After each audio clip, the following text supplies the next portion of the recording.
Fake news is a misnomer dahil ang balita ay tama at totoo. Kaya kung fake ang impormasyon, hindi na balita yon. Alam mo rin ba kung gaano kadalas tayo makakita ng maling information online? Pero teka, alam mo rin ba ang tatlong klase nito? Merong disinformation, misinformation at malinformation. Unahin natin ang disinformation.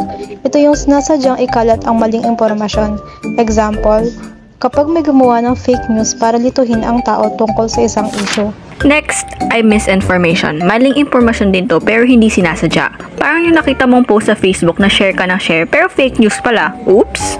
Tapos, meron namang malinformation. Ang tricky nito kasi totoo ang information pero ginagamit para manira ng tao o para guluhin yung sitwasyon. Parang balita na pinutol ang konteksto para magmukhang masama ang isang tao. May 7 uri ng fake news na madalas natin nakikita online. Tara, kilalanin natin sila.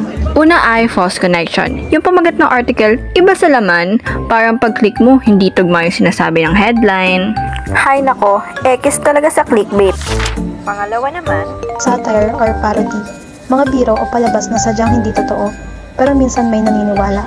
Tulad ng mga meme o mga joke na sinasadyang gawing nakakatawa ang isang balita. Yan lang muna. Thank you.